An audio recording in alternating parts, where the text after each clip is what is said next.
But first to other news on the Hill. Another busy day for President-elect Donald Trump's picks to lead the nation's top posts. Lawmakers are in a race to get them to the finish line. Back today, Pete Hegseth, the man up for the job of Defense Secretary. He will meet with Republican Senator Susan Collins of Maine. Tulsi Gabbard, Trump's pick to serve as the Director of National Intelligence, will meet with Senators Marco Rubio and James Risch. And former Congressman John Ratcliffe, our cameras just got a live look into his meeting with Senator John Cornyn. He is the intended nominee to serve as the director of the CIA. Now, just moments ago, our CBS News congressional correspondent Nikole Killion was one of the reporters who got to ask Pete Hegseth questions as he arrived to the Hill. Let's take a listen to that. What do you hope to talk to Senator Collins about today? This is how we're feeling today, right here. Feeling great. Fighting for the country. Do you feel confident that you're going to get to a confirmation process, get to the hearing? Are you planning on getting some of these senators? Yes, sir.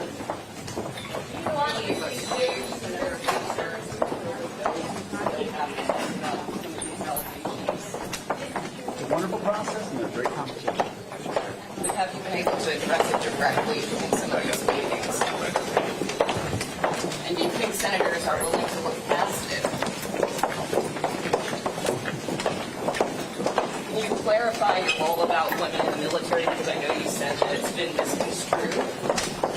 And in one interview, you did say you didn't think women should be in combat. So what is it that you actually believe with respect to the role of women in the military, sir?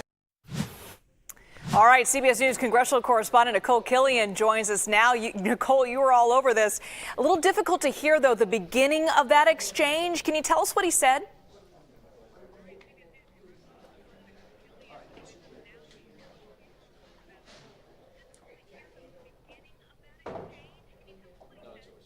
Well, he more or less expressed confidence in terms of these meetings, said they're going great, and obviously he continues to take them one by one. In fact, he just left a meeting down the hall with Senator Bill Cassidy of Louisiana, walked right past our cameras, and right now he is currently in Senator Collins's office, Senator Collins of Maine. And so that is yet again a critical meeting. He didn't say too much more as he went into that meeting with Senator Collins beyond what he told us earlier this morning when he arrived. But look, this is a very critical meeting, mostly because Senator Collins is considered more of a centrist, a moderate. She doesn't necessarily toe the line of President-elect Donald Trump, and she has expressed some serious reservations and concerns, particularly around some of the allegations surrounding Pete Hegseth with respect to sexual assault, with respect to his views on women in the military.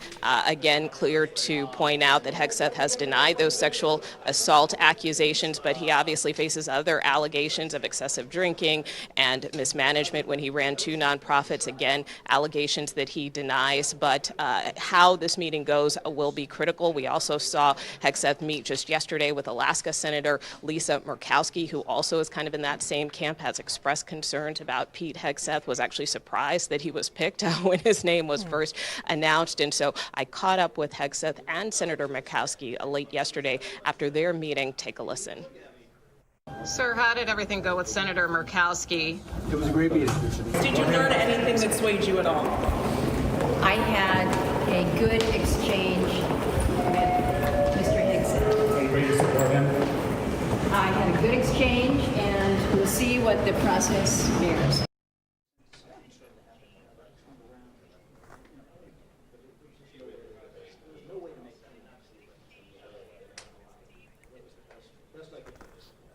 And really, Senator Murkowski wouldn't offer much more beyond that. You know, I did ask her if she intends to meet with Pete Hegseth again. We saw, for instance, Iowa Senator Joni Ernst, who had also kind of expressed some concerns with respect to Pete Hegseth, meet a second time with him this week. In terms of Lisa Murkowski, she said she kind of has a pretty full schedule, so she doesn't anticipate necessarily sitting down with him again, but kind of left the door open potentially. But again, all of these female senators, like I said, are critical. As you know, Pete Hegseth can only afford to lose just a handful of senators if he's trying to get confirmed. And so all of these senators, particularly those who have expressed concerns about his background, about these allegations, remain essential to his path for confirmation. And I want to quickly just apologize for the lengthy delay to our viewers there. But Nikole, John Ratcliffe is also there. He's already served as the director of national intelligence for the final months of Trump's first term. His past experience in intelligence seems like it makes him more of a traditional pick for the job. Do you expect he's going to have any challenges with senators when it comes to actually being confirmed?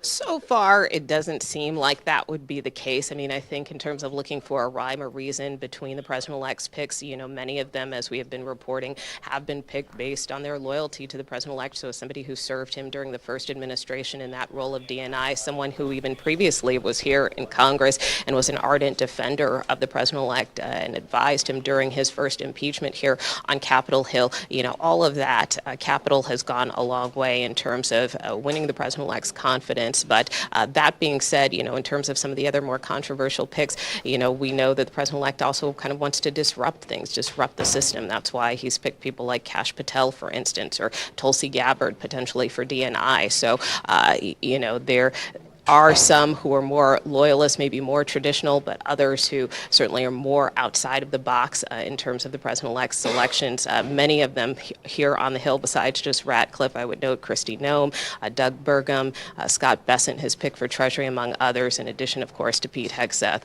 and many more to come over the next couple of days here. All right, Nikole, thank you so much. CBS News congressional correspondent Nikole Killion.